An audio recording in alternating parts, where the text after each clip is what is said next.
Jaya Shriman Narayana. Jaya Bhagavan Shri Krishna.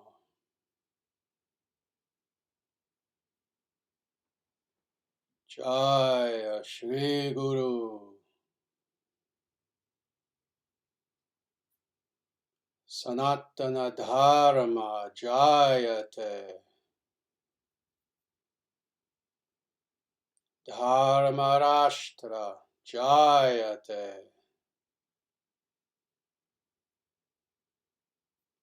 Suryavansha Jayate.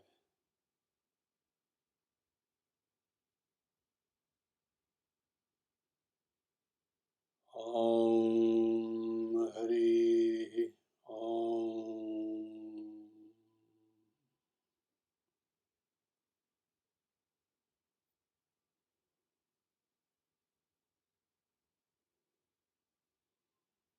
Namaste, everyone. Welcome to our latest satsangha. It is absolutely my pleasure to be here with you today. And what we're going to be doing today is something pretty special, actually. What we're going to be doing is looking at principles of Vedic marriage. And this is something that is going to be somewhat unique. We do have one video in which I do talk about relationships, marriage, etc. That is a standalone video. It wasn't done as a live stream.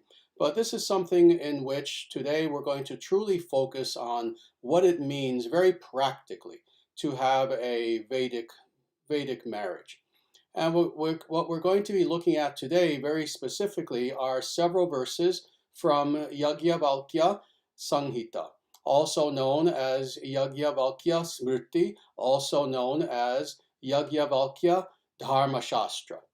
And before we go into the talk, let me just give a little bit of background and explain a little bit what we're going to be looking at and why we're going to be looking at this. First of all, Yajnavalkya. A name that for many Westerners very difficult to say. But Yajnavalkya is precisely how you pronounce this individual's name. This was a person who was a rishi. He's known for quite a few things. He was a philosopher in the true sense of that term. He was a rishi, meaning an enlightened being, and more than this, someone who was authorized to convey pure Vedic teachings and Vedantic teachings. And he is known to have been responsible for several works. Brihad Aranyaka Upanishad is the most famous of these works, and it's one of maybe the biggest of the Upanishads, very, very large work, in which it is Yajnavalkya who is teaching. Also, he's known for this work that we're going to be looking at today, Yajnavalkya Samhita, also known as, again, Yajnavalkya Smriti. He's also known for another work that is almost unknown in the Western world, and it is Yoga Yajnavalkya. This is the name of this third work, Yoga Yajnavalkya. And in this latter work specifically, which to me is fascinating, I've read it, I know all about it. It is a work in which this same sage, Yajnavalkya, speaks about the Ashtanga system, but in very great depth, much more so than the Yoga Sutras. So this is just a little bit of a background as far as who this individual is, Yajnavalkya. And again, this work specifically is one of the Dharma Shastras. So I've said before how, of course, we know that there are many genres of literature when it comes to the Vedic scriptures. When we talk about the Vedic scriptures, of course, most people are familiar with maybe a few of these works. Oh, certainly Bhagavad Gita, Mahabharata, perhaps, Ramayana, maybe a few others. Generally, the Upanishads as a genre. But the truth of the matter is, there are so many genres that it's truly amazing. And this is one specific genre of literature. So genre meaning that we're not talking about one book, but a collection of books on a specific topic or area of concern. And this is what's called the Dharma Shastras. And there are quite a few of them, several of them. And Manava Dharma Shastra, for example, is one of these, otherwise known as Manusmriti. But this is one of the Dharma Shastras that we're going to be looking at today. And what we're going to be looking at today, again, very specifically, is what does it mean to be engaged in a healthy and proper Vedic marriage. Now, before I even go into that, let me speak about this for a moment, just so that we're all on the same page here. And I'm going to state this very definitively and authoritatively. The family unit, the traditional, in fact, let me go deeper, the traditional, not just any family unit, not just a family unit that you make up on the spot, the traditional family unit is central to Sanatana Dharma as a spiritual / religious path, as a culture, as a civilizational enterprise. So the family is central to everything. And what is meant by the family? Again, the traditional, time-honored, universal, eternal idea of family, i.e., a man who serves as the husband, a woman who serves as the wife, and then, if they are capable, also children, if they're capable of having children. This is what is meant by a family unit. Such a family unit is, again, central to Vedic dharmic civilization. Now, with this understanding, the idea of a family in accordance with Sanatana Dharma is indeed something that is extremely traditional. And more, the idea of marriage also is something that is extremely traditional. And without going very deeply into what is meant by that now by way of introduction, instead, we're actually just going to dive into these verses. Because as we look at these verses, you'll see what I mean by the Vedic concept of family being very traditional. And with that, let us now go into these verses. So the first verse that we're going to look at is from chapter 1, and it is verse 81. And the verse proceeds in this way. Remembering the vow of women, being faithfully devoted to one's own wife, and being influenced by a desire proportionate to hers, one can know his wife, for it is laid down in the Smritis that women should be protected by every means. Very nice. And this ends this verse. And it's very nice that this section in this Vedic text, actually, this section where family and marriage and women, etc., is spoken about, it's actually very nice that it begins in this way because it sets forth several themes that are here. First of which is actually going to the very end of this verse. And in fact, let me just very quickly talk about that first. But then in analyzing this verse, we'll go much deeper. But let me just say, let me quote this again. Women should be protected by every means. This is a theme that you will see throughout all these verses. And more, not just these verses, but throughout the rest of the Dharma Shastras as well. You'll see that the idea of protecting women from harm, in every way, again, by every means. This is one of the central themes of vast importance as far as how men and women are to relate to each other. Women are very much respected in Sanatana Dharma. And I don't say this lightly. I've written a book about this. Indeed, it's behind me. It's called The Shakti Principle, where I go very in depth into precisely what is called Stri Dharma, that is the way of the woman. What is the understanding of female nature? What is the understanding of how we are to relate to women? I'm talking specifically as men, how men are meant to relate to women. And what we see again and again and again throughout the Vedic scriptures is that unlike with more recent denominations, with more recent world religions, for lack of a better term, in Sanatana Dharma, the idea is that women are indeed to be respected. Now, having said that, we're not to now jump to the opposite extreme and think that, oh yes, Sanatana Dharma teaches some form of radical modern feminism. It does not in any way whatsoever. Modern feminism is a crypto-Marxist ideology. It is not an ideology that in actuality is meant to uphold the dignity of women, but is in actuality meant to cause conflict, thus being crypto-Marxist in nature. So this being the case, Sanatana Dharma takes a very balanced approach. On the one hand, as I've said many, many times, it is understood that men and women are not the same, that womanhood and masculinity, they have their own essential natures. And these essential natures are indeed different, however, perfectly complementary when understood properly and when implemented properly in a proper and healthy relationship. It's understood that even though men and women have different natures, they balance each other perfectly. And such is the nature of nature. This is what nature is. This is what the natural law is. It is one of harmony and balance.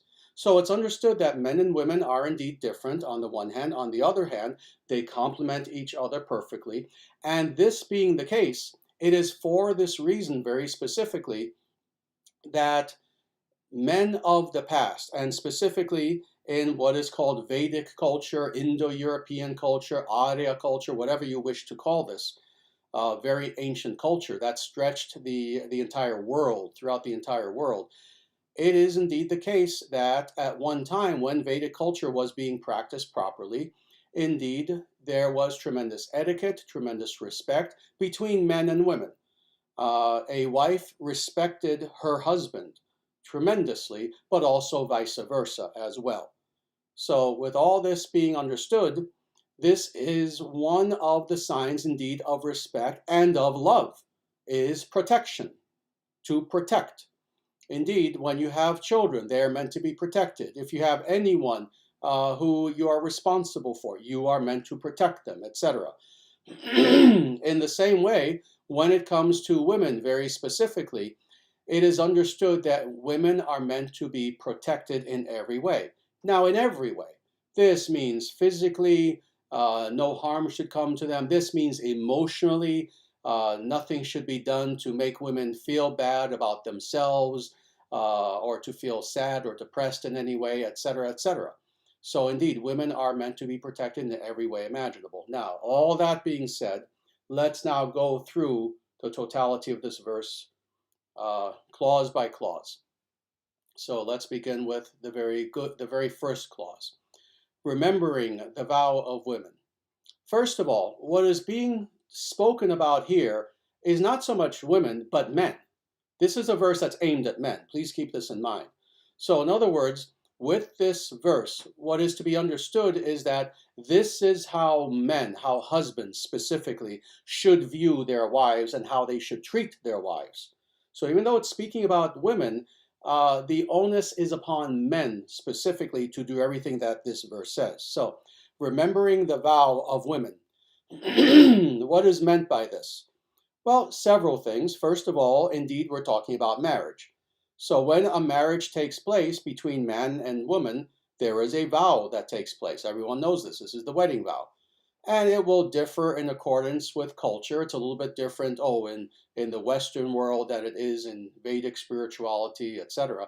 But the truth of the matter is there's not very much difference between the two. Men take a vow and women also take a vow. Now, in this case, it's speaking specifically about women because, again, this is a verse that's aimed at the husband. So remembering, in other words, the vow that your wife took with you. Now, why is this of importance? Well, it's crucial to remember all of our vows. I've spoken about this in the past, and I really should speak about this even more. And that is that in traditional culture, i.e. Vedic culture, and really any dharmic culture, this was true in pre-Christian Europe, this was true in all pre-Abrahamic civilizations. The idea of taking a vow is something that is considered to be so sacred that within the mind of the individual who took the vow, it is not even a possibility that they can go against that vow. You see, today nothing means anything. Today someone will take a vow and the next day they'll break it. Or they'll take a vow and they never really meant it, etc., etc. Well, that's today. Today is a horrible time in history where nobody's happy, where nothing functions, nothing works, etc. But no, at one time when a person took a vow, whether it was a spiritual vow, whether it was a vow because, oh, you're in the military and you vow your allegiance to a king or to a nation or to your people, when you took a vow in marriage, etc., the idea is that your death would occur before you ever broke that vow. You would never break that vow within your lifetime whatsoever. Especially again, if it was a serious vow done as a ritual, not just I want to do such and such, and it's just kind of something in your own mind. No, a serious vow where there's a ritual involved, etc. So this is what's being spoken of here. That men remember the vow that your wife took. In other words, remember what she said to you, and take that seriously. Remember who she is and how she loves you. Now let's go on. Being faithfully devoted to one's own wife.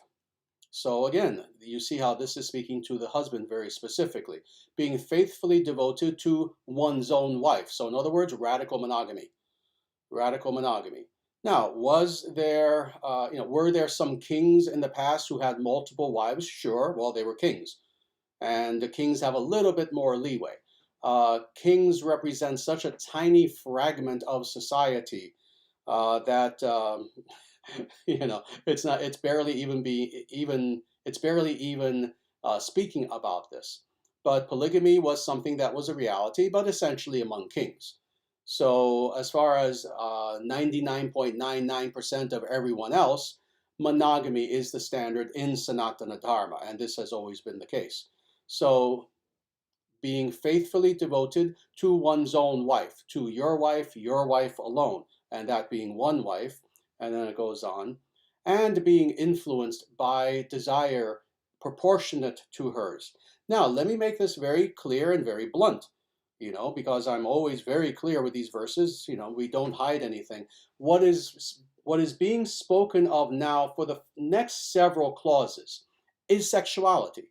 This is what's being spoken of, and that will become more clear as we go on here. So being influenced by desire proportionate to hers. In other words, when you are married, this is what this clause is saying. You are to please your wife sexually. So to the degree that your wife has desire for you as the husband, you as the husband should have the same desire for her. That's what's being said here. So all this being said, now we go to the next clause. One can know his wife. What that means is have sex with his wife.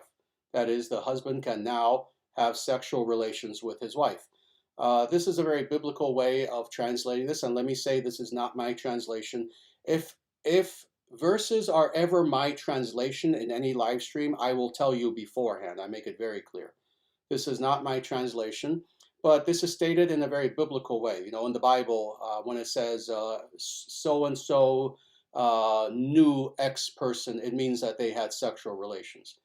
So in order to have sexual relations with one's wife, the husband has to fulfill all of these. He has to remember the vows of his wife, so thus understand truly that his wife loves him and what his wife said on their wedding day. That he has to be faithfully devoted to his wife and his own wife and no one else, and being influenced by a desire proportionate to hers. In other words, they have to be on the same page as far as sexual loving expression toward each other. Now one can know his wife. Now let's go on. For it is laid down in the Smritis. So what are the Smritis? Well, what is meant here by this term Smritis, and again, this is Yajnavalkya who is saying this. He's speaking about the other Dharma Shastras. So again, they are also called Dharma Smritis as well.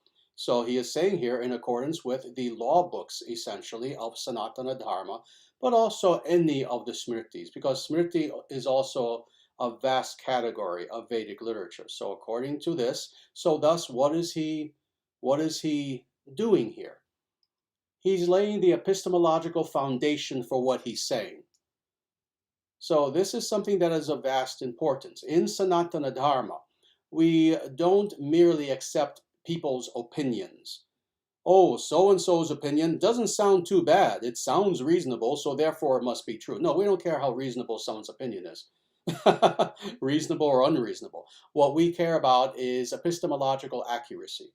In other words, if you're going to claim that you are expressing an aspect of truth or truth itself, then the very epistemological foundation upon which you're making such a statement has to be based on an authority that is transcendental in nature. And that includes the works and the words of the Acharya, of the Guru, of the Rishis. It includes the Vedic scriptures. It includes several other things as well, but those are the two most important. So what Yajnavalkya here is saying is, I'm not making this up. This isn't just my opinion, but this is in accordance with the Vedic scriptures. And then again, how does he end this? For it is laid down in the Smritis that women should be protected by every means. And again, we spoke about that, what is meant by protection, but let's go just a little bit deeper, actually, into why he ends this in this way. Because if you look at the preceding sentences of this verse, there's nothing that overtly you would think really relates to protection per se. The verse is not talking about, oh, if someone is attacking your wife or anything like this. Well, it goes back to what I was saying before. By protected, what is meant is not merely in physical defense, but by protecting your woman, your wife. What is meant by this very specifically is literally everything. It means certainly protecting your wife from any physical attack, from any physical harm, protecting her health, but also her emotional well-being, protecting her love for you as a man and as a husband, making sure that you are holding her heart in your palms as if her heart is sacred. Her love for you is sacred. That being the case, you are protecting your wife. So this is how this idea, this concept of protection, with everything that was then mentioned previously in this verse, how they are intimately related. Very good. So now with that, let's go on to the next verse. And these are all in sequence. So again, this is chapter 1, but now verse 82. And this verse proceeds in this way. Women should always be adored by the husband, brother, father, kinsman, mother-in-law, father-in-law, husband's younger brother, and the other relatives with ornaments, clothes, and food. Very nice verse. So again, this is continuing to relate to how the husband should view and treat his wife in a Vedic marriage, in a Vedic family circumstance. So let's go through this. First of all, I don't have to repeat all this. Women should be adored by, and then it gives a long list of individuals. Now, the Vedic scriptures, the works of the rishis, the words of the rishis are never redundant or just kind of thrown together for no reason. Why does Yajnavalkya give this long list of individuals? Oh, by the husband, the father, the brother, this person, that person, etc., etc. Again, it's not just being redundant, and it's not for no reason. It is to emphasize that what is being said here is something that A, is of importance. Listen, because Yajnavalkya decided to create a construction that is really emphasizing this, but also it is accentuating the fact that this is something that is a universal principle that must be upheld by all people. So what is that principle? Women should be adored. So again, what is meant by adored? Well, it means, first of all, quite literally that. You can look up the word adored. It means to have adoration for the women in your life. And again, specifically, this is talking about the wife, very specifically. But it also means that she is to be appreciated. It means that that the husband is to have proper etiquette with the wife. You don't treat the wife like a slave. You don't treat the wife like a thing, like an object, etc., etc. Let me state this here, and this is the only place I'm really going to state this, and it's good that it's early on, actually. Let me just state this. Any individual, regardless of the ancient tradition that they claim to be following, whether it is Sanatana Dharma, whether it is Buddhism, whether it is Shinto, whether it is Asatru, whether it is any pre-Christian European religion, etc., etc., any individual who claims that they are a radical traditionalist and yet they have this warped Abrahamic idea that women are to be treated as slaves and maidservants, that is an individual who is not practicing any of the religions that I mentioned. They're practicing something very modern. No, women are to be honored. And again, here we have our Vedic scriptures saying so. And these are only a few verses. You have similar statements in all of the Dharma Shastras. So something that's very important. Indeed, we are to have proper etiquette really with all the women in our life. Whether, again, this being modernity, let's say you're dating or you're engaged or you are indeed married. We need to go back to the idea of chivalry, of being chivalrous. This is something that was an expression of respect at one time. And with chivalry, it means in every quarter, in every respect. So the idea is that women should have proper etiquette toward men, toward their husbands, but also vice versa. So what does this mean today? It means all the little things are of importance. It means that, and I'll state a few of these things that should be obvious, but that are not, and that I've actually spoken to a few of my students about. You own a car? I'm speaking to the men, obviously. Much of my talk today is actually geared toward men. You have a car? You have indeed a partner in your life, again, someone you're engaged to or your wife, etc. You're both about to get into your car. You make sure you go to your wife's side if you are the driver and you open the door for her. This is etiquette. This is what's known as chivalry, etc. You are in a public situation. You are the knight for your wife. That means you protect her.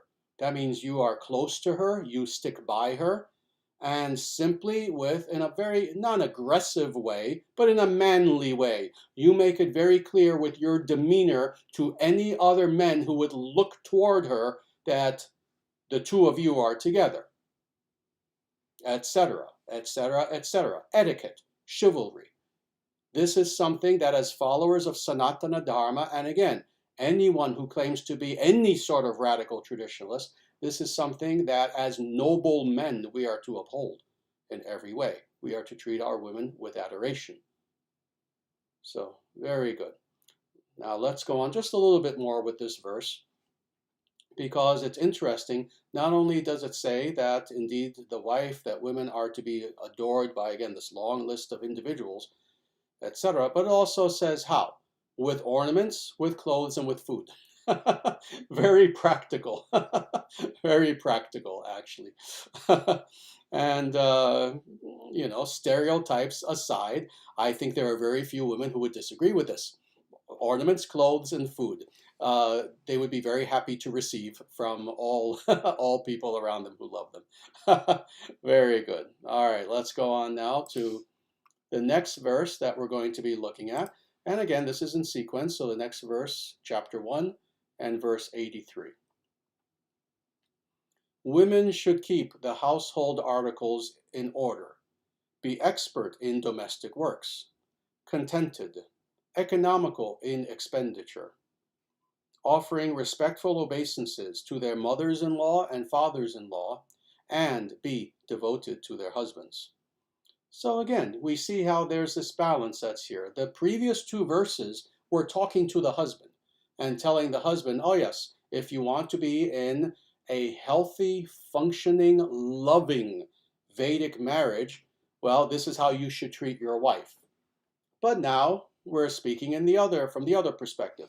This is now how women should act in the marriage, but also toward their husband. And again, we're unapologetic about this and will be so eternally. These are traditional values, and Sanatana Dharma upholds nothing less but the most radically traditional values that have existed since the beginning of time, and that always shall exist, regardless of any fads that have occurred in the last 50 years. So all that being said, let us now analyze this verse. So first, women should keep the household articles in order. So very nice. In other words, yes, women should be the managers, the leaders of the household. This is what's meant by this, that they should keep everything in order, that they should keep, interestingly, not just the things themselves, the tools, etc., make sure everything is clean. Not just that, but also economics as well. This is not mentioned overtly, but it is implied as well. So women should make sure that the household is run well. And indeed, when it comes to the household, the woman is the leader. The woman is the leader. This is her domain. She is in charge. She is the boss, etc. So this is what this is saying. Women should keep the household articles in order, but now it goes on. Be expert in domestic works. That's kind of a given, that if there are domestic works that are going to be taking place anyway, again, whether it's cleaning, whether it's cooking, whether it's taking care of the children, whether it's all of the nurturing practices that very naturally take place when you have a normative and true woman. That being the case, why not be expert? Indeed, this is one of the hallmarks of Sanatana Dharma itself, is reaching toward excellence in everything that we do. This is true for the woman, this is true for the man, this is true for the yogi, this is true for the warrior, this is true for everyone in Vedic society. The idea is that if you have certain duties that it is up to you to uphold those duties, don't just do them half-heartedly. Be an expert. Be an expert. See, this is why, just a little aside, a little baby aside, not too much of one. This is why, for people who have watched my live streams and my videos for a long time, you see that I stress the importance of authenticity in an individual who claims to be a guru. Is because if you're going to claim to be a guru and you're doing it half-heartedly, or a person claims to be a guru, but they can't uphold moral principles in their own life, etc., etc., what are they doing? What are they doing? No, if you claim that, oh, X is my duty, do it perfectly. Do it to the utmost of your ability and expertly so. You claim to be a guru, be a perfect guru. Don't play games. Be a perfect guru. That means in your knowledge, that means in your love and your compassion and the time that you give to your students. That means in your own example, in your own moral example, etc., etc. Well, this is true if you are a warrior. You're a kshatriya, you're a warrior. Oh, I learned half the techniques of martial arts. I was too lazy to learn the other half. I can kind of half shoot a gun. No. This is your chosen field. This is your duty. Be an expert. Be an expert, be an expert. So in the same way, this applies to everyone, regardless of the role that they are fulfilling in society. Oof, just think about this. For those who can actually envision this, imagine a society in which everyone actually took their duty seriously. We'd be living in a paradise. But now, getting back, that was a little aside, but not too far afield, actually. But again, the wife should be an expert on domestic works. She should be contented. What is meant by this? She should be peaceful. She should be peaceful. What is a happy marriage? What is a happy family life? It is one in which contentedness is the foundation, in which there is peace, in which there isn't anger, there isn't dissatisfaction, there isn't argumentation going on constantly, bickering and bickering and bickering, etc. And what we see today, of course, is that very sadly, that describes most marriages today, is that there's contention, there's argument, there's bickering, and of course it leads to divorce. It leads to all sorts of pain even before the divorce. But then the divorce itself gives even more pain. So indeed, the wife is meant to be contented, as is the husband actually, as well. This is one of the yamas, the niyamas of the yoga system is santosha, so contentment. So contentment must be there. Economical and expenditure, very good. I already mentioned this actually with should keep the household articles in order. Indeed, the wife should be someone who is economical in expenditure, meaning that she accounts for every penny. For every penny. Actually, another aside, it's interesting. One of my students is here, and just about, maybe half an hour before the live stream, began, we actually were talking about that in a more general context, talking about how, yes, this is also part of what it means to be a Vedic person, is that you try to be as economical as possible. You save money wherever you can. You do not waste and waste and waste. Today we live in a society of waste where, oh, there's something slightly askew with this tool. Oh, throw it away. Get a new one. Don't try to fix it. Don't do anything. Just get a new one. No, waste is not something that is economical. And what it means to be a Vedic person is that indeed you try to take account of every single penny. Interestingly, who out there thinks that what I'm expressing has something to do with materialism or greed? You're wrong, because Prabhupada was this way. Indeed, if you read his biography, it says this about Prabhupada, that he kept track of every single penny that came into ISKCON, into his movement. He knew every penny that came in, every penny that went out. This is a spiritual principle, to be economical and indeed to be responsible economically. Now, let's go on. Offering respectful obeisances to their mothers-in-law and fathers-in-law. Indeed, and truthfully, this goes both ways, actually, not just for the wife, but for the husband as well, that both are to be very respectful to their in-laws. Now, this sounds very anti-modern, doesn't it? For how long? I don't know, 100 years or so? It's the running joke. Oh, the mother-in-law, the father-in-law, they're the natural enemy. No, again, there has to be peace, not just in that specific family unit, but the greater family as well. So that includes the in-laws, grandparents, uncles, aunts, cousins, etc. No, there has to be respect. So the wife is to offer her respectful obeisances to the parents of her husband, but also vice versa as well. Both are important. And then finally, and be devoted to their husbands. Indeed, this is something that's crucial. What does it mean to even enter into vows of marriage if you're not going to be devoted? So indeed, the wife is to be devoted to her husband. Let's discuss what that means a little bit. First of all, cheating does not take place in a proper and healthy Vedic marriage. And truthfully, I was going to say this, let me say this now actually. What I'm about to say, this applies both to the wife and the husband. It's just that here it's speaking specifically about the wife. Cheating does not take place. There's no such thing as adultery if you are in a proper, healthy, loving, spiritual relationship. You don't, as I say in the past, you don't hunt around for other partners, sexual partners. You don't sneak around in the background looking for someone. You don't have affairs, etc., etc. No, you have a wife who is devoted to you. You, therefore, as the husband, should be devoted to that wife. That being the case, now you have a true marriage partnership in such a way that everything is there. Respect is there, true love is there, compassion even for each other is there, understanding, patience, etc. So indeed, the wife is to be devoted to her husband and vice versa, actually. This is what's interesting.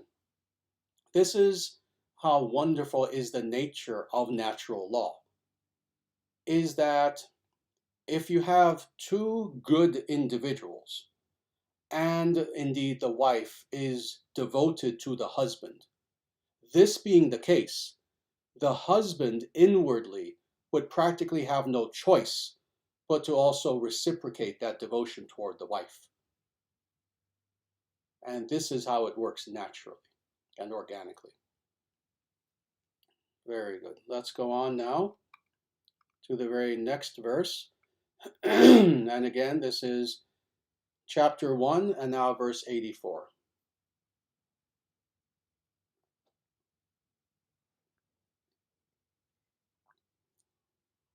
A woman whose husband is absent from home should renounce sports, personal decorations, the witnessing of social festivities, meaningless amusement, and visiting other people's houses.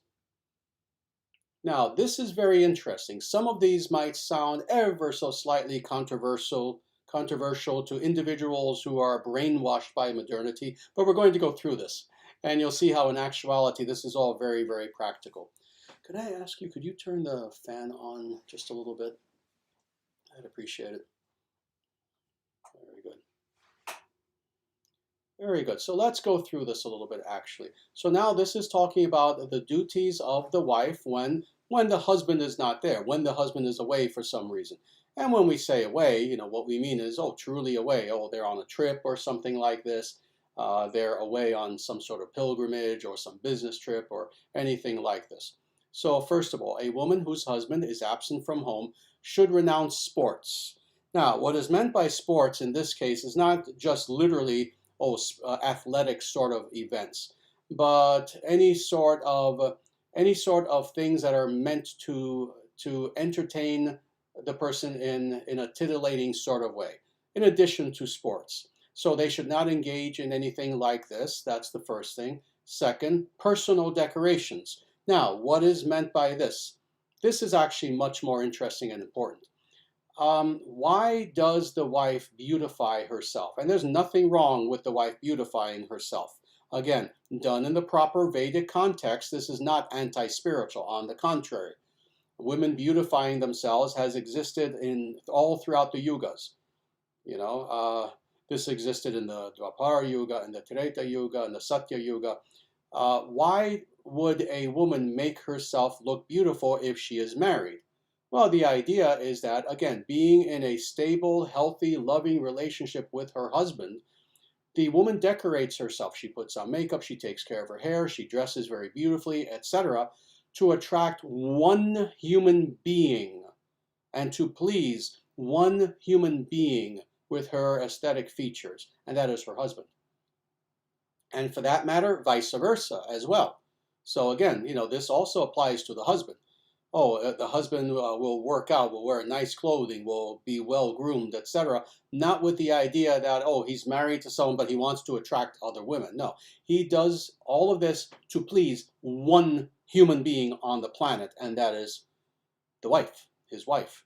So this is what is meant by this, that yes, a woman whose husband is not there, well, the husband not being there, why would she doll herself up? Why would she make herself all attractive and beautiful? You know, and it's not to say that, oh, a woman should just let herself go. That's not the point. The point is going to the extreme of truly going all out, you know, to make herself attractive. Unless she is trying to attract other men other than her husband, there's no reason to do this. So that's all that's being said here. And let's go on. The witnessing of social festivities. Social festivities, let me state this in a very, very down-to-earth, very, very personal sort of way, actually. Social festivities, certainly with what this meant in the Vedic past, certainly even with what it would mean today. Oh, going to a restaurant, going to the movies, something like this. When you are in love with someone, when you have a wife or a husband, what gives meaning to engaging in such social activities is doing it with them. Not just, oh, for fun, yeah, let me get together with semi-strangers or neighbors or whoever and let's all go to a restaurant, etc., etc. No, what gives pleasure to a wife who is truly in love with her husband and vice versa, a husband who is truly in love with his wife, is he wants to go to a restaurant with her. He wants to go to a movie theater with her. He wants to go to any sort of festivity, whether anything, a parade, a concert, anything sattvic, obviously, with her. So the husband not being there, the wife very naturally wouldn't even be interested, you see, just naturally in doing such things, just to, again, titillate herself with entertainment. On the contrary, she would be waiting, counting the moments until her husband came back so that then they could do something fun. Very good. Meaningless amusement is the next thing. Meaningless amusement. Again, something similar. Any sort of amusing things that are just kind of meaningless. The wife should not engage in such things when the husband is away, because he should be her amusement. He should be her everything. He should be her entertainment. He should be her amusement. He should be her best friend, etc., etc. And with him being absent, Again, when the person you love, you see, this is a good way to understand this, not just as far as husband and wife, but someone you are in love with. I hope to God that everyone out there listening to me now has been in love at one point. When you are in love with someone, when your beloved is absent, you're not really motivated to do quote unquote fun things just to entertain yourself or draw yourself out of your boredom. On the contrary, you are looking forward to your beloved coming back so that now you can enjoy life together with the person who is the most important person to you next to God. And let's go on. And visiting other people's houses. Again, same sort of idea. Is there something evil with the idea of visiting someone's house if you're a wife and your husband's away? No. You see, that is not the point. And again, for individuals who are thinking that, oh yes, these are strict laws, and there should be laws against such things. No, this is not the point. The point is that a true wife who loves her husband, the husband is away for some reason, is absent, and has not come back yet. The wife's love is such that in the absence of her husband, she wouldn't even want to do such a thing. And again, vice versa. This is true for the husband too. The wife, let's say, being away for some reason. Oh, she's visiting her parents, whatever. The husband will do his duty, but otherwise, no, he's not going to look for entertainment.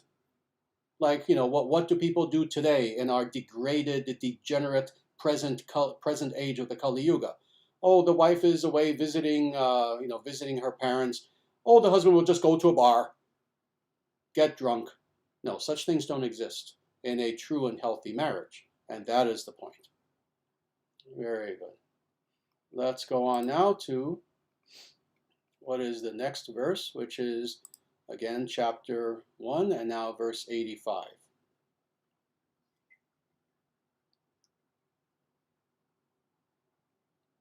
Now, again, we begin to see this thread of protection. No Me Too moments. No, the woman is to be protected against all predators, especially the human predators, male predators. So now this next verse, which is verse 85.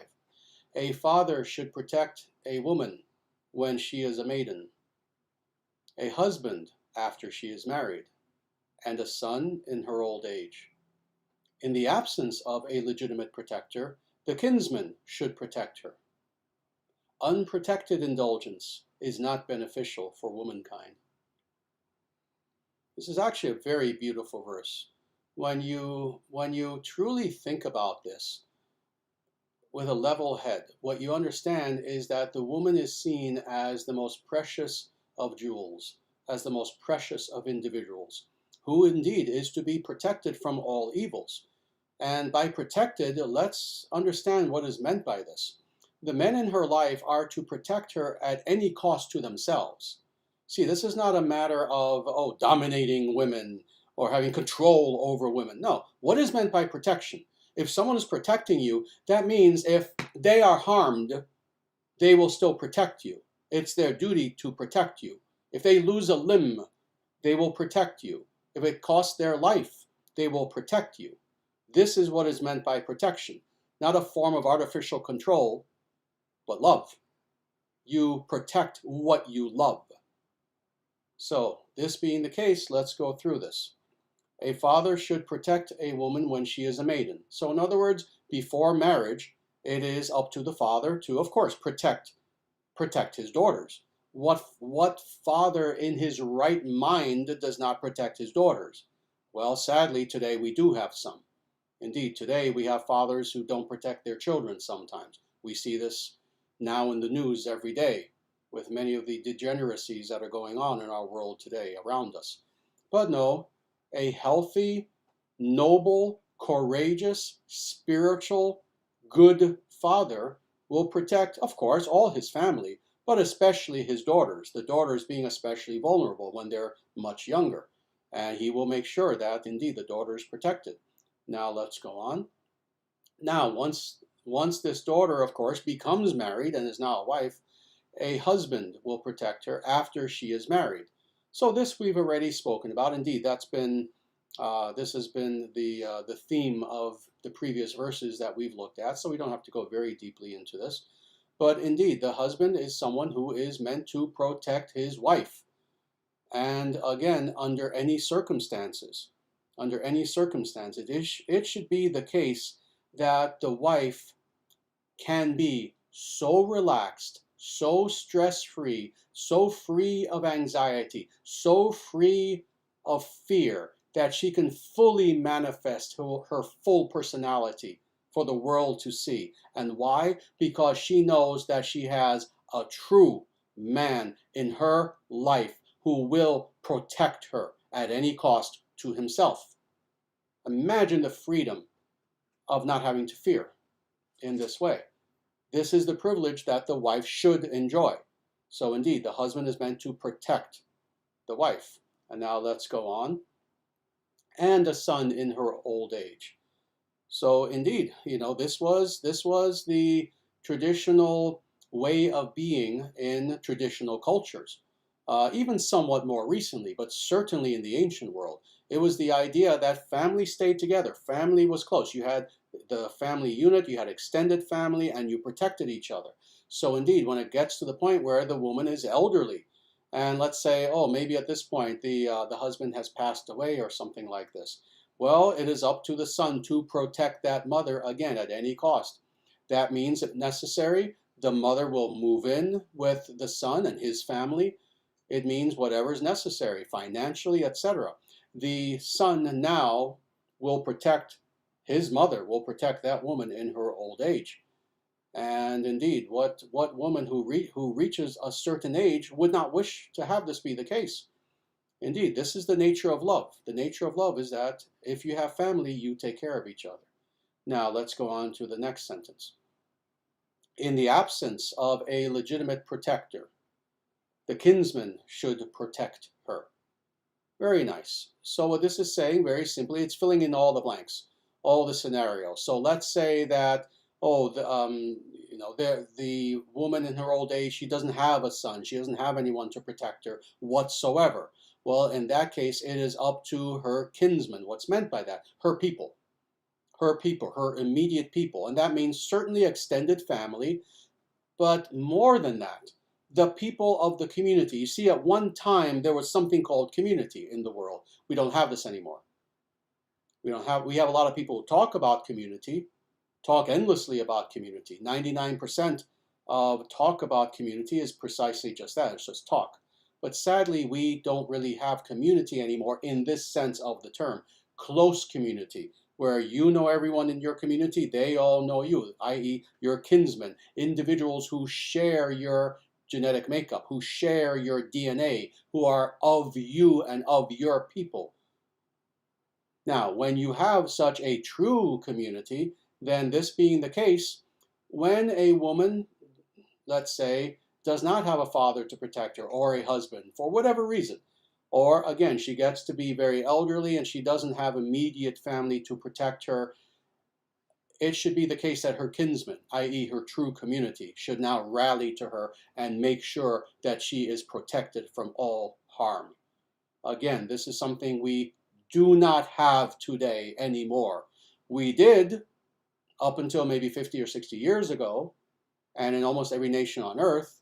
Now it's absent from most nations. It still exists in some places, but even in those few places where this idea of kinsmen still exists, it's even there very quickly receding, unfortunately. So indeed, we need to revive and restore all of this traditional idea of community.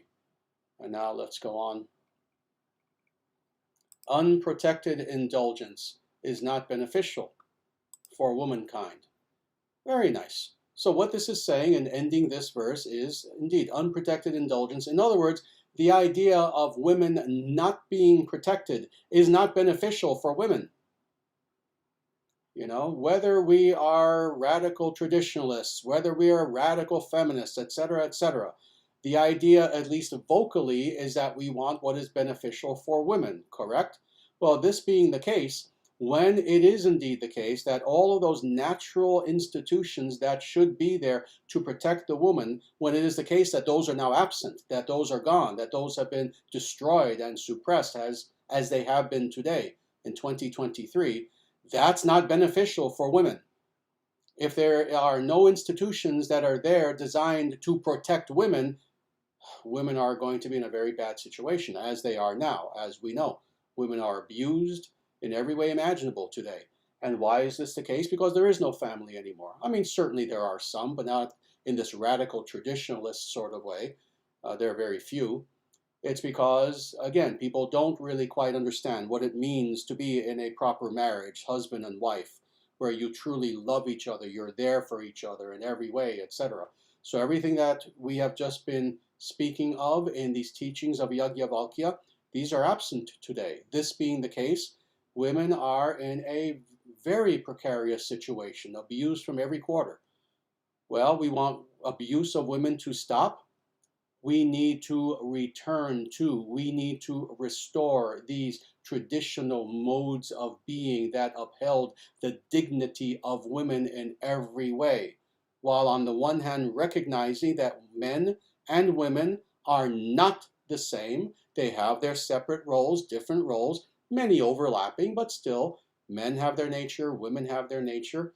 On the one hand, understanding that, but on the other hand, also understanding that they are to harmonize their roles perfectly in such a way that men can express who they are in their masculine essence in a very healthy, balanced way, and women can do the same with their feminine essence, expressing themselves fully and perfectly, and the two coming together. A good man and a good woman, what you now have is a perfect relationship, and that man feels nurtured and loved, that woman feels protected and loved. So now, let's go on. I should have warned people beforehand, but this is going to be a long talk, which I knew it was actually. And the reason why is because of the importance of these verses and the topic. And let me also tell people now, actually, I am going to take questions and answers. So we are going to go over. I made an executive decision days ago, actually, when I decided to do this talk, that even though we're going to go over, if you have to leave, feel free. But if you want to stick around, I will be taking questions and answers from people. But let's go on now to the next verse, which is chapter 1, and now verse 86.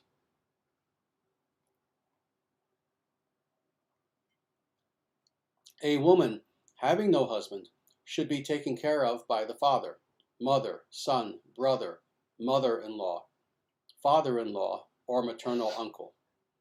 Otherwise, she will be an object of disapproval by the community. Very nice.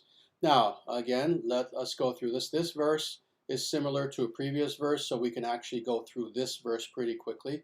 So again, like I said with the previous verse where you had this long list of relatives, various relations, etc., you see a similar construction here, and for the same reason, for emphasis, but also showing the universality of the behavioral norms that are being discussed here. So a woman having no husband. So let's say that there is a woman who does not have a husband for whatever reason. She never got married. Her husband passed away, so now she's a widower. And especially if we're talking about a little bit younger in life, etc., she still needs to be taken care of and protected by the community, and specifically by her family. So this is why it's interesting. What's being spoken of here at first is the immediate family, extended family, etc. So having no husband, a woman should be taken care of, and that means in every way. That means that her needs should be taken care of, her economic needs, etc. It should always be the case that she has a roof over her head, that she has the food that she needs, but also, again, that she is protected from predators, from individuals who would seek to harm her in any way. And who should do this? Who has this duty? Again, all these individuals. Her father, her mother, her son, brother, etc., etc., etc. So indeed, it is the case in Vedic culture that regardless of the status that the woman has, she must always be protected, respected, cherished, adored, and taken care of. So even if the woman ends up not getting married for whatever reason, or again, she becomes a widow, let's say early in life, etc., she should know that her life is secured in every way. And then otherwise, she will be an object of disapproval by the community. So in other words, if it is the case that even her own family, for some reason, do not want to take care of her or protect her, then what does this mean? Well, the rest of the community are going to look down upon her. This is the nature of human nature now. I talked about the nature of nature before, the nature of natural law. This is the nature, sadly, of human nature. And that is that if it is seen that there is an individual and even that person's own family kind of distance themselves from that person, then of course, what happens? Well, human nature takes over. And now the community will start to wonder, oh, is there something wrong with this person? They'll start to gossip, etc., etc. And in any case, it will not be good for the woman. It will cause emotional trauma for the person involved. So that's what's meant by this. So now all this being said, let's go on now to the very last of the verses that's here, and this is chapter 1 and verse 87. The woman who is devoted to the well-being of her husband is observant of good conduct and has her senses under restraint, reaps glory in this world and incomparable bliss in the next. Beautiful way to end this entire section of the Yajnavalkya Smriti, where this is the summation of everything. So let's go through this. So first of all, a woman who is devoted to the well-being of her husband. So this is indeed a perfect wife. A perfect wife is indeed devoted in every way to the well-being of her husband. What does that mean? That the perfect wife, the truly loving wife, cares about the health of her husband, the happiness of her husband, the contentment of her husband, etc., etc., the well-being in every way imaginable. Now, of course, what's interesting is that, like with several of these clauses that we've seen in many of the preceding verses, this, of course, goes the other way around as well. That indeed a good husband should care for the well-being of his wife as well. But this is how it was stated, so we're just going to go along with this. So the woman who is devoted to the well-being of her husband, and now let's go on to the next clause, who is observant of good conduct. So very important. One of the, let's say, things that in the past would attract a man to a woman to a man, was good conduct on the part of that individual. How interesting is it that today in the Kali Yuga, and again specifically now, 2023, when people are seeking a mate, you have to almost leave it at that, kind of stated in that way, because today people stumble upon eventually getting married. Most people are looking literally for mates, but let's say for individuals who are looking for a partner, good conduct, unfortunately, nobility, goodness, etc., tends to not be very high on the list for what an individual is looking for when they're looking for a man, for a woman, etc. And it's very, very unfortunate. At one time it was. And when I say this, I mean, again, even up until pretty recently, even early 20th century, this was one of the things that would attract a woman to a man, is that the man was noble and honorable and someone who had good ethics, etc., and then vice versa. You know, up until, again, roughly the early 20th century, one thing that that would make a man fall in love with a woman was that the woman was good-hearted, had good conduct in everything that she did. And this being the case, first of all, very practically, just let's say sociobiological reasons. Why was this the case? What to speak of spiritual? We'll even leave the spiritual aside at that point, make our little atheist friends in the audience happy. From a sociobiological perspective, why was this the case? Well, if you married someone who you knew had good conduct, was a good person, moral person, honest person, etc., A, you knew that you had a marriage that would last for the rest of your life.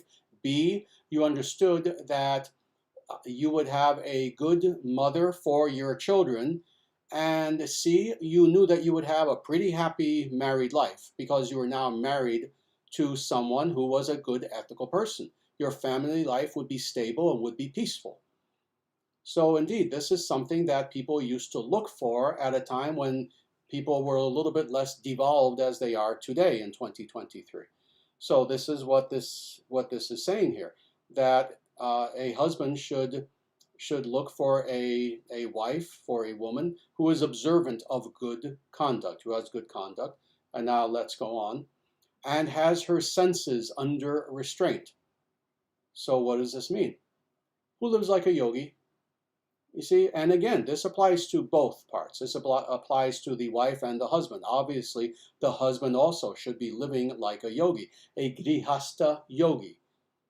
You see, please, again, I have to repeat this, keep this in mind.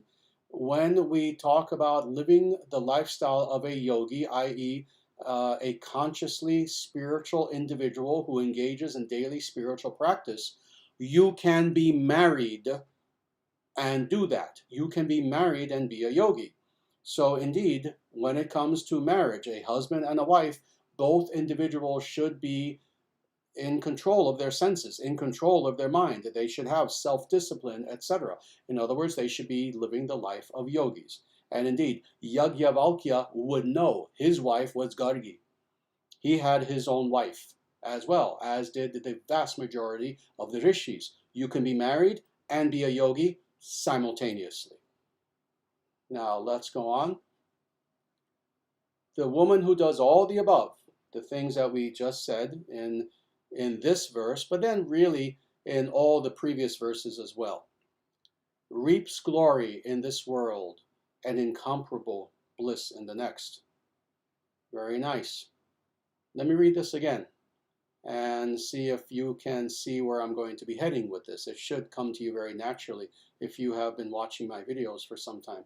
Reaps glory in this world and incomparable bliss in the next. In other words, will have happiness both materially and spiritually. This is how we as Vedic people, and especially as married Vedic people, who are householders, who literally have a house. That's what householder means. Grihasta, grihasta, griha, house, hasta, hand. One who holds a house. This is what it means to be a Vedic grihasta today, is that materially you have all the comforts that you need, and especially if you're a husband, you make sure your wife is extremely comfortable on the one hand. On the other hand, you also make spiritual progress such that you have happiness during your sojourn in this lifetime, in this material world, but also you will, at the end of this lifetime, experience the bliss of the divine. You will have liberation as well. So thus this perfect coming together of living in this world in a dignified, noble manner materially, but then also simultaneously living your life in such a way that you are working toward the liberation, the spiritual liberation of yourself, of your wife, of your children, and if you can, at the very least in your own mind, the liberation of all beings around you, of all sentient beings. So, all this being said, these are some of, not all. Again, there's much more to be said in other scriptures that maybe we'll look at in the future. These are the principles of Vedic marriage. This is how we can be married in such a way that the husband will be in blissful happiness, the wife will be in blissful happiness, their children will be happy, and that beautiful little Vedic family unit will be a blessing to this world. So with that, I thank you for listening to my discourse on principles of Vedic marriage, And now, if there are any pertinent, sincere questions about Sanatana Dharma, please feel free to ask your questions, and it will be my pleasure to answer.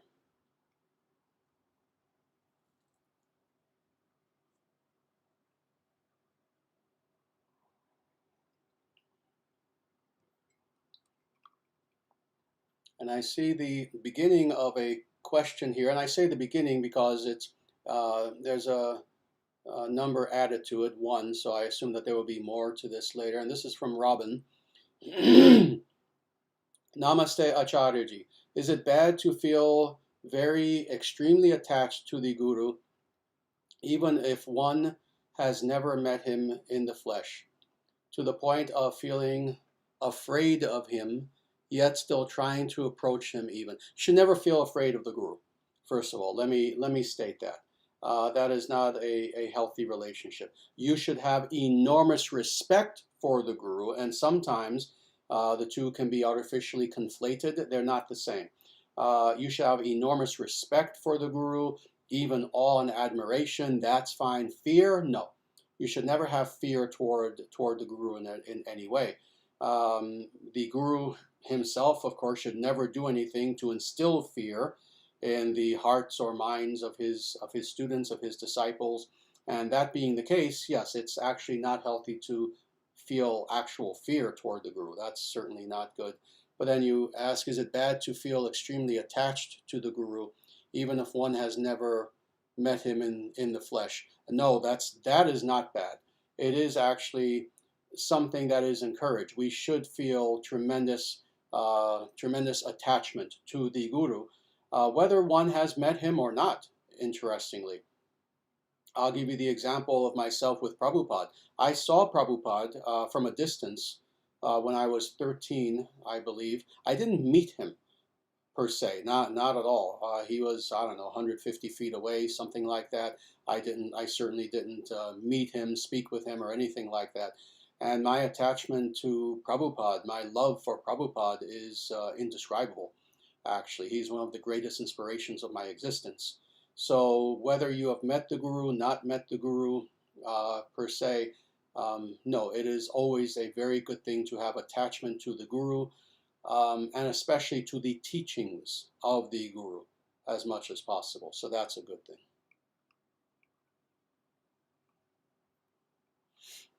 And let me just see what other questions are here. So please give me a moment in silence as I read these.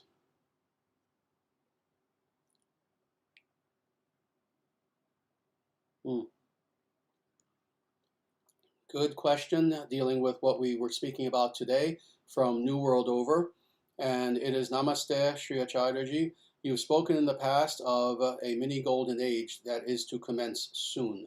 In that age, will true love and marriage return in society, seeing as how modernity has warped this? With zero doubt and 100% affirmation, I can say to you, yes. Yes, true and healthy marriage and family are going to be restored to our world. And indeed, the future Vedic civilization will be a civilization that will be predicated upon the existence of hundreds and thousands and millions of healthy, wonderfully functioning family units, precisely with the sort of health that we've been speaking about today. So yes, this is something we are going to experience in the future. Indeed, I can say this very easily. In the International Sanatana Dharma Society today, we don't have to wait. Today, 2013, right now, as you're listening to me, we have such families now that are in existence and that are coming into existence, where many of our people are literally marrying each other now. And I don't want to go too deeply into that because then it gets to be personal, but we are creating those families now for the future. So yes, absolutely. And thank you for asking that.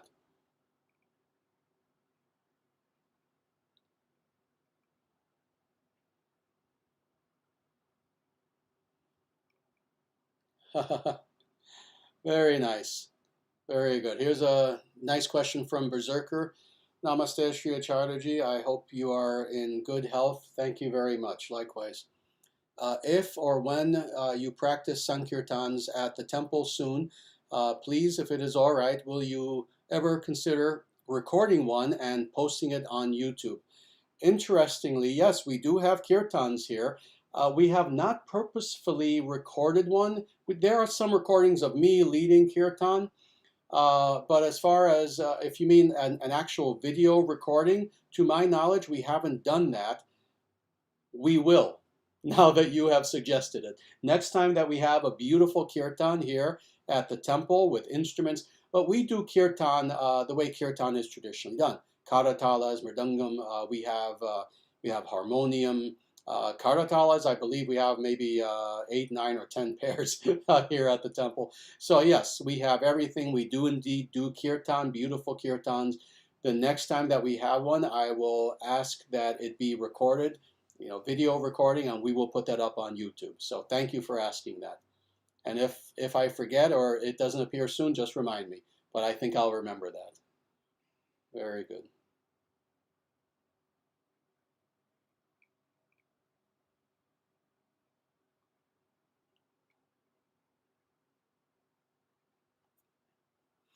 Very good. Robin, I'm looking at your second question. It's extremely similar to the first one. I don't really even see much of a difference. It's pretty much the same question. So hopefully I answered your question the last time.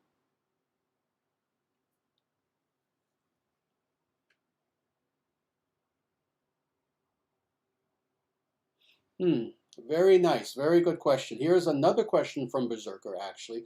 A very practical question that I have not received in the past, but let me indeed answer this. It is Namaste. If a person is an initiated Brahmana and the only one in one's country, if he has children, does he have permission to initiate them into the tradition himself despite not being a guru? Let me answer that actually, and the answer is that in such a circumstance where indeed you are in a country where you are the only Brahmana, etc., and your guru is not present, there's no, let's say, there's no way possible that your children could be brought to the guru or vice versa, then that is actually fine. A Brahmana can initiate another Brahmana. Yes, that is absolutely fine. This is the Upavita ceremony that takes place. So indeed, under these sorts of circumstances, you can initiate your own children. Absolutely. So I hope that answers the question.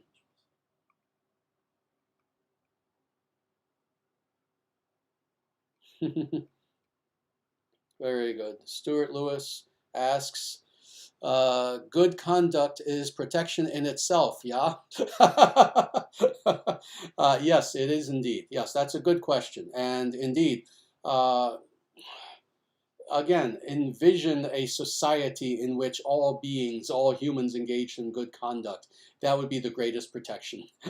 Because everyone engaging in good conduct, then certainly it would be the case that there would be nothing to worry about as far as protection, because you would be surrounded by nothing but good people.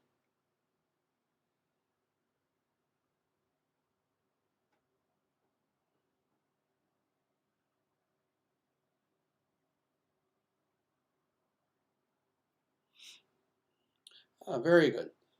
Uh, Here is a question from Esoteric Ulmanist, and you say, Namaste, representative of Latvian folk religion here.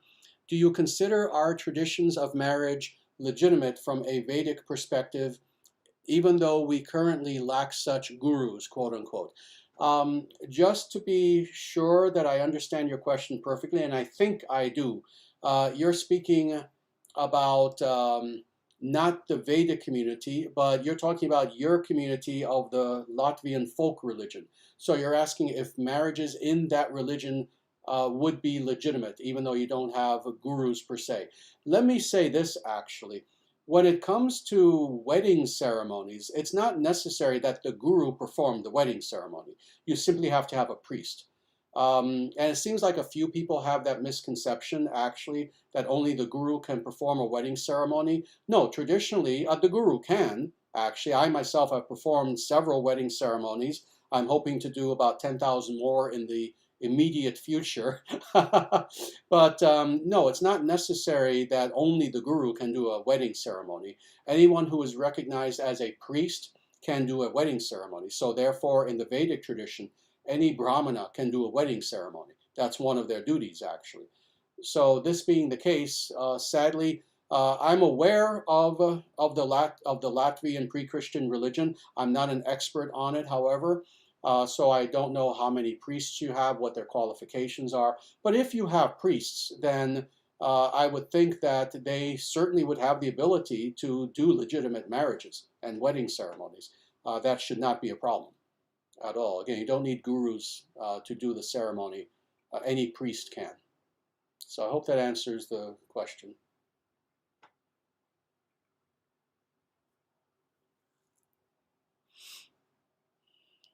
Very good.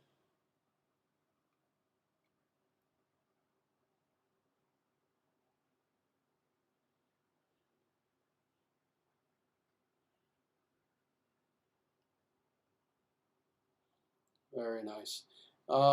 I won't go deeply into this because it's a very esoteric question, but I think even not going radically deeply into it, I think I can give a satisfactory answer. This is again from Berserker. Can you please describe in some detail, considering the time, the wonderful place where Sri Rama resides now? The beautiful planet, the beautiful gardens, the beautiful people, his beautiful palace. Yes, certainly. And I believe I understand what you're asking very specifically. You're speaking about, quite literally, the realm of Rama in Vaikuntha, that is, in the spiritual realm itself. This is what I assume that you were alluding to. Interestingly, let me first explain this philosophically. And this applies not only to Rama, but any of the avatars and any of the portions, plenary portions, etc., of what is called Vishnu Tattva, or the Supreme.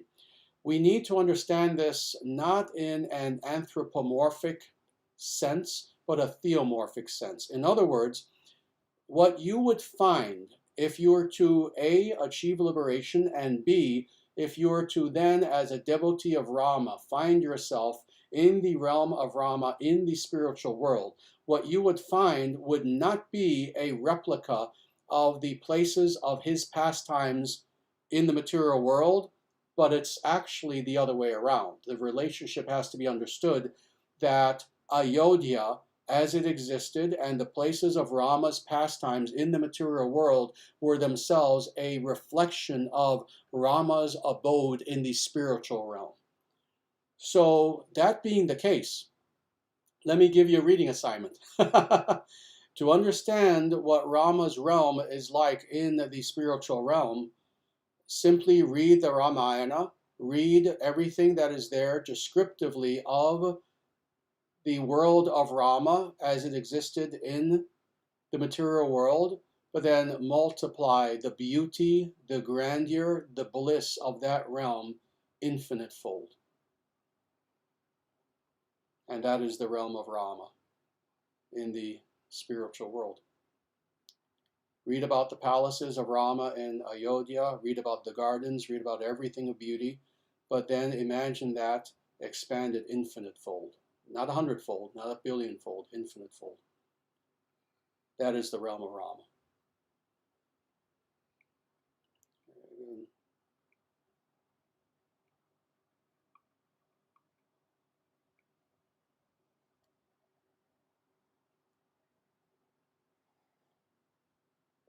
Again, give me a few moments. And truthfully, because we're going over time, let me tell you, we probably will end in about 4 minutes, just to not go too long. So I will try to answer as many more questions as I can. But just give me a moment to read the questions that are here.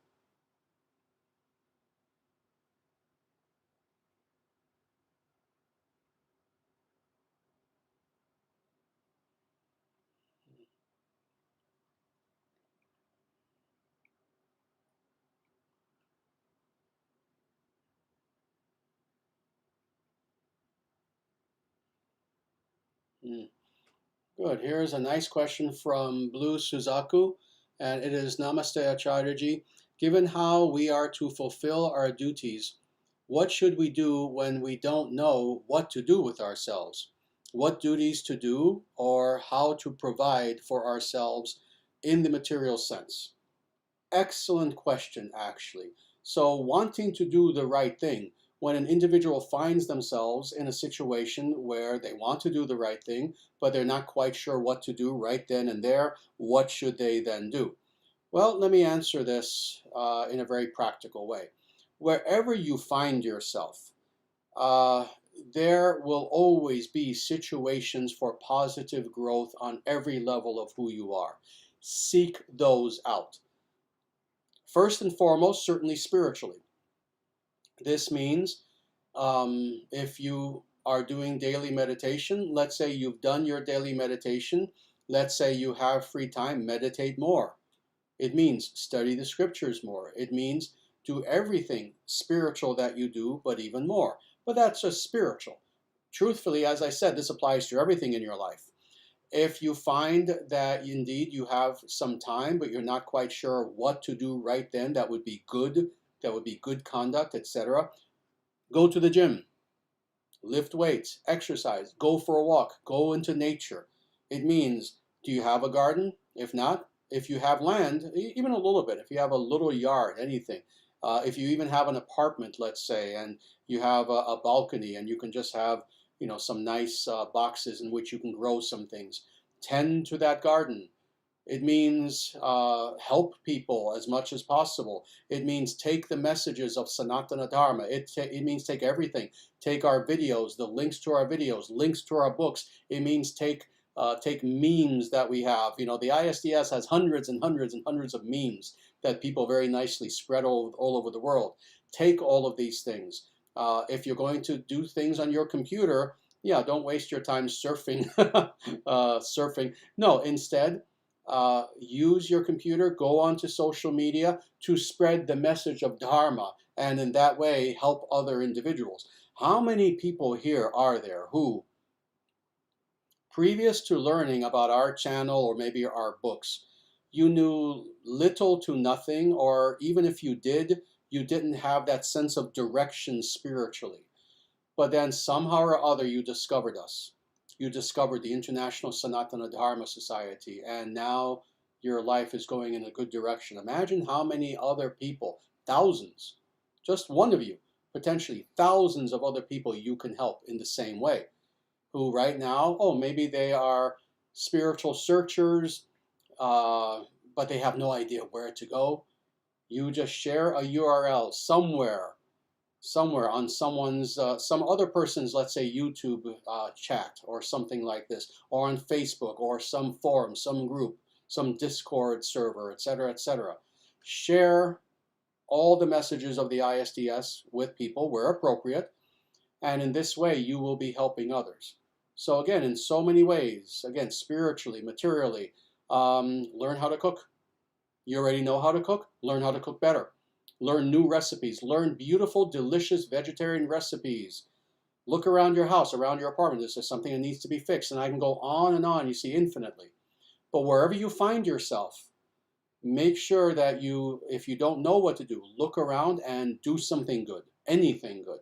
And in this way, that is good conduct that you will be practicing. So I hope that helps. Very good. I'm going to see if I can answer maybe one more question. We're already at 8:31, but let me just see.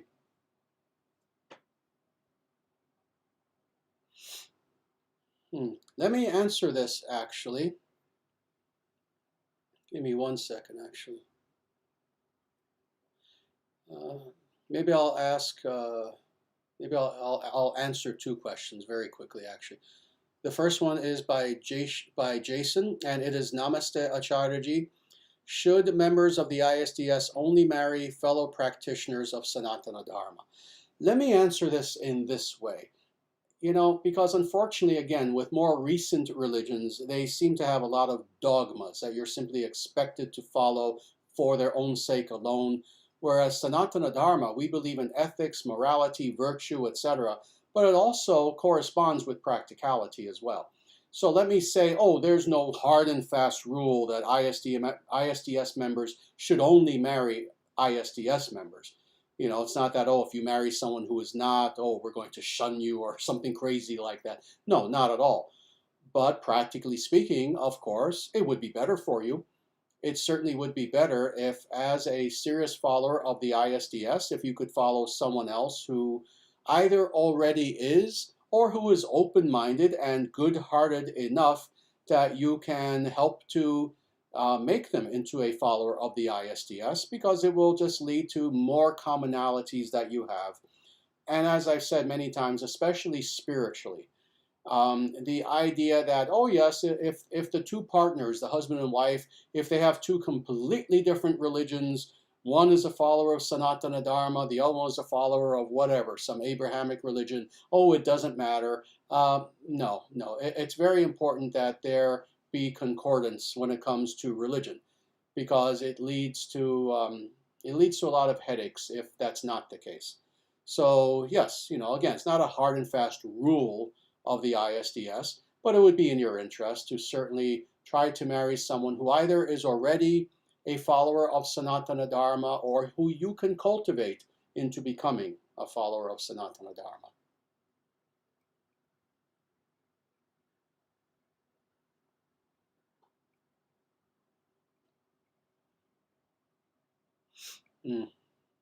Very good. Let me answer this last question. This will be the last question because we have definitely gone over time. We usually limit our live streams to an hour. And this is from Rose DeWitt Bukater. And it is, Sri Acharyaji, what do you suggest to someone in a marriage who has lost trust in their partner because of a mistake their partner has made in the marriage, whether it be lying, cheating, gambling, or having fallen to addiction? Is the marriage reparable? Very good. And yes, let me answer that with, again, a little bit of depth, but considering the time, not as much depth probably as I would like to give it. But when it comes to such situations, when you have a married couple, it is important to try to salvage marriages whenever it is possible. Let me say, as a culture, in Sanatana Dharma, we don't believe in divorce, within reason. Someone asked me about this before, and within reason. If one partner is so abusing the other to the point of it being criminal, well, that's different, but that's kind of an extreme. But otherwise, we try to avoid divorce as much as is possible. We don't believe in divorce. So when it is indeed the case that the marriage is reparable, then that should be the course of action.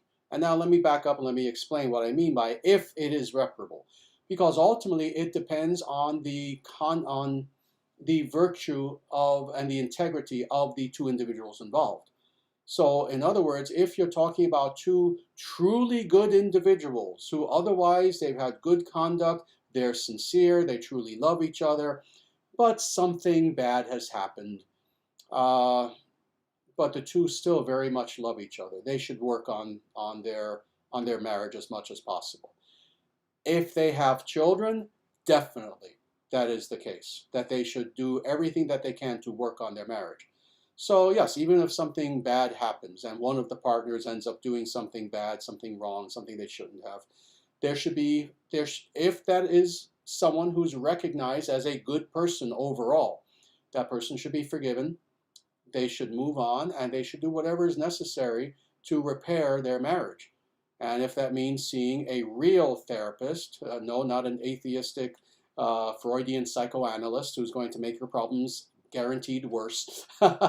No, a real counselor, a spiritual counselor, a Vedic counselor, a marriage counselor who truly knows what they're doing and they want to help the couple to stay together. They should see such a person. They should become more spiritual together. They should speak about these things openly. They should deal with the problems, etc. And they should recommit themselves to each other in every way. This being something that has been kind of a tear in their marriage, they need to repair that. They need to repair that tear by working together to renew their vows, for example, in every way. So indeed, such problems can be repaired, not in 100% of cases. So that's why ultimately it depends on the two individuals who we're speaking of specifically. There are some people who maybe the person did bad things because they're a bad person, and they're not going to be reformed. In which case, it's not likely that marriage is going to be repaired in any meaningful way. But again, in many cases, if you're talking about two good people and a mistake was made, the marriage can be repaired with effort on the part of the two individuals who love each other. Very good. So I hope that answers that question. And with that, sadly, I see that there are so many other questions, but again, we are already way over time, which I anticipated. I knew that this would be the case because this was an important talk, talking about about principles of Vedic marriage. This was something that people need to hear because, again, our vision for the future is that we're going to have millions upon millions of Vedic families in our world.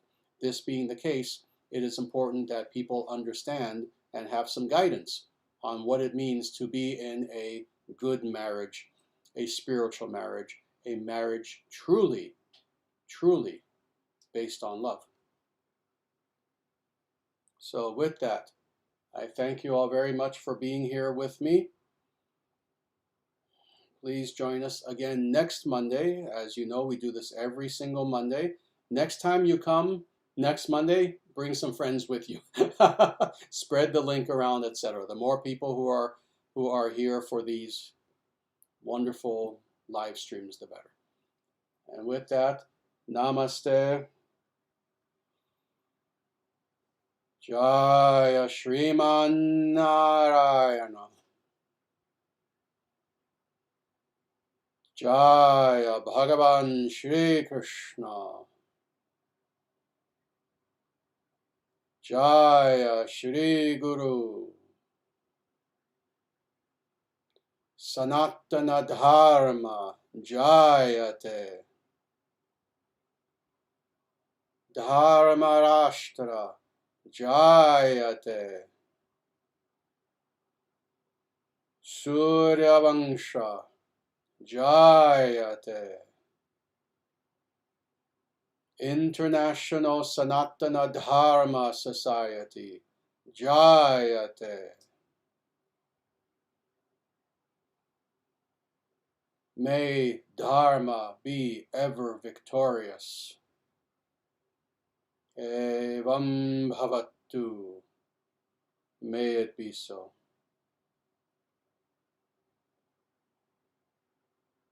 And so it shall be.